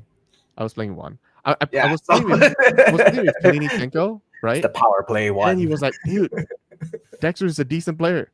Maybe he gets my respect. And then he calls Camille and says, Camille, I think we should rethink this whole thing about Robert and Dexter. I don't think they're bad dudes, man. I mean, You know, plays a good position and one. then they start. You know what? I think yeah. You know what? Sorry, you're right. Let's go tell the rest of the Europeans that these two guys are not That's idiots, right? They're that's an not bad amazing story. people. And then that's what start the whole ball rolling. So to save a sport, we ended up doing another sport, esports, right? So anyway, I Yeah. thought it was a fun thing. So, and once in a while, I know just now we had a pretty good time. I think we played a couple of games. Schoolboy and was like, "Hey, can we do this again?" I'm like, "Oh, I gotta work, buddy. I can't keep playing." And then he was, Yeah. Can we do it once every 2 weeks?" Like, sure, we can do once every 2 weeks. From a production standpoint, this is great because it gets them out of their shell, and it's not just about arm wrestling anymore. They become characters. Y- So Well, the only thing I kind of regret is I didn't really understood Russian very well. Well, zero. in Dota, you just need Davai, Davai, Davai, go, go, go. Really cool, seeing Schoolboy and his, like fuzzy hair, just like home chilling, snacking while playing. It was every athlete was just really comfortable, not all Yeah, stressed out. Like, "Oh, I'm gonna get ya," you know. yeah. So, what was Ben's thoughts after watching Shaw Classic, and what equipments do you need to match that standard? Was it an equipment thing, though, Ben? Um, it Or was wasn't it equipped. competency of the third party contractors? That was it. Yeah, these guys knew what they were doing, and hats off to them. They ran a very good show. Um, to be fully honest, and I think Dexter is fine with me saying this, when I first went there, I didn't know what I would specifically be doing, right? Because it seemed like they had the production side of things down from a workflow perspective. However, from an arm wrestling event perspective, it was their first time. So that's where I kind of stepped in there. Mhm. But if I had left all the technical stuff to them, they probably would have been okay. Now, would the lighting and the arm wrestling, setup be as comfortable? Would it have been that moody? Would it have been that kind of stuff? Maybe not, because they're used to broadcasting strictly just sports events. I think, right? Not so much like pay per view events. Like think CrossFit Games, think Arnold's Sports Festival, that kind of idea, right? It's not too showy, although Arnold's does do a good job. Yeah. Um, but I think that what made a difference here is their comfort with the equipment that they have been using before. They brought in their own van. Their competency in terms of like they knew their equipment very well. They knew how to operate it. And for example, things like we told them that we are going to have the referee cameras there, or the little table cameras, right? So they already knew that they had to run the cable to the stage, or at least they were prepared to do that already. Meaning they had the table, they had the 4 rolls of cables laid out that says these are going to the table. Okay, cool.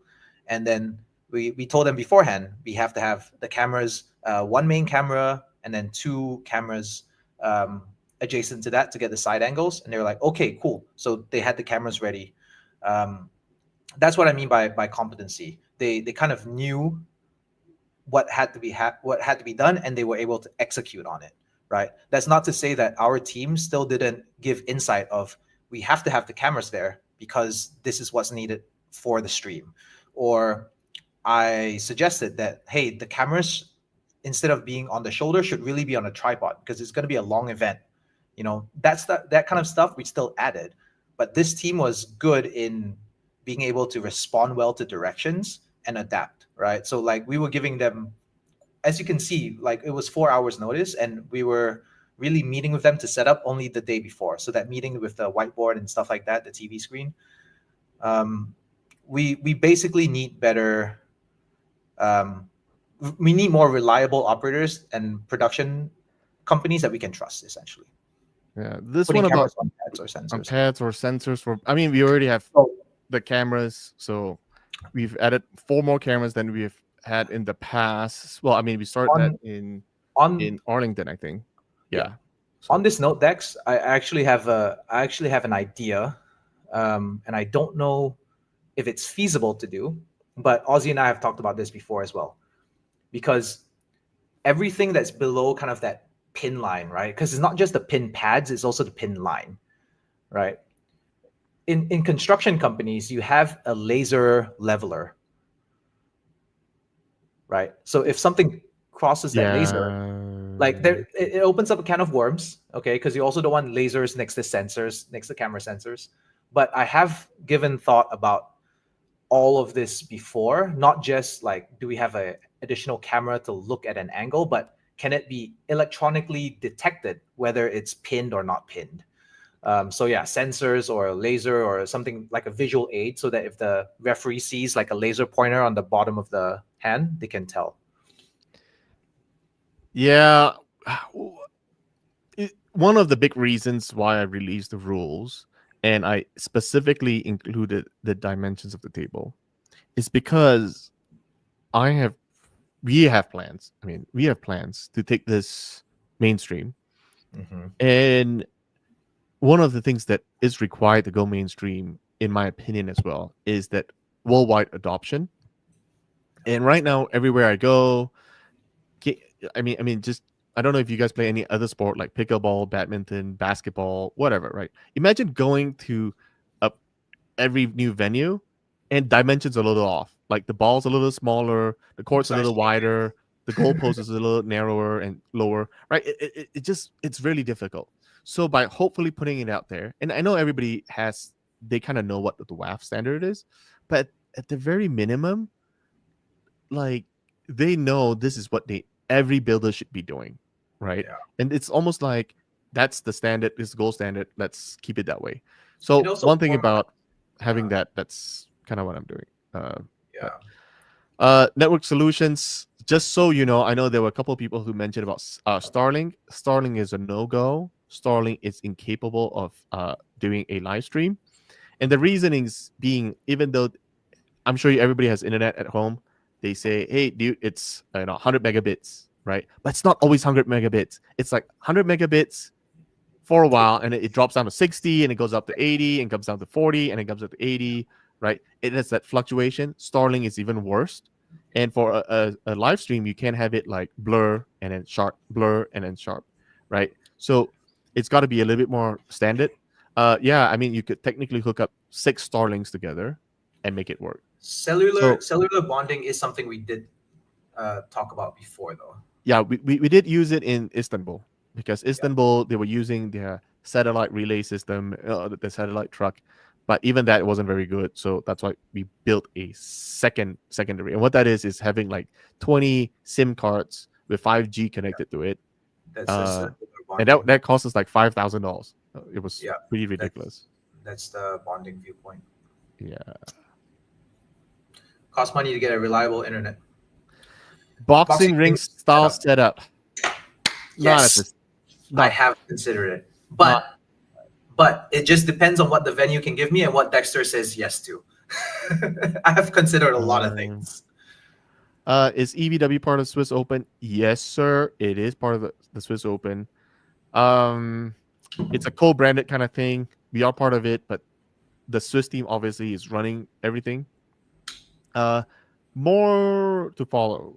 Follow us on our social media, and you will get more information. Mm, yeah, Starling. Nope, no bueno. Starling is not possible. We've tested it. Matter of fact, our streaming partner says no. Can we hire? And the reason why I'm rushing is because I'm trying to, you know, put it in under 2 hours. But can we I hire someone to make Devin not look like a homeless hobo? I mean, that's his persona. You don't want to change that. If he I comes in a suit, that's not Devin. break the internet. That's not Devin. Like, Also, I think Jody is already on that, but she hasn't been able to change that yet. I So mean, the only time I saw him borrow a suit was he was the keynote speaker for some charity event. There was that. I can't announce who Vitali's opponent yet. Stay tuned. Some influencer will be doing that. And let's see. Posts all merch are up. I think posters will be up soon, but our credit card system's all good to go.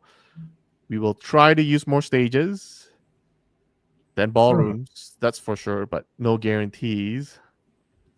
Um, and finally, would we consider incorporating slap fighting? you know, it's so No, it, that's stupid. so the event that I was working with right before this Colorado one was the slap fighting event that Eddie Hall had. And on that event, on that card was Lachlan Adair and Derek Smith. Yeah, So I saw these guys like a month before Colorado in Dubai, and they were slapping each other. Uh, yeah. It's not as So fun as arm wrestling. I have to say that. Thank I actually prefer arm wrestling. So I know we are out of time, but I Yeah. thank Ben. I thank everybody. You guys have been great. Love you guys. Stay tuned for more exposure, and hit us up on the questionnaire, and we'll answer it as best we can. Thanks, Thanks, guys. Dex. All right. See you guys.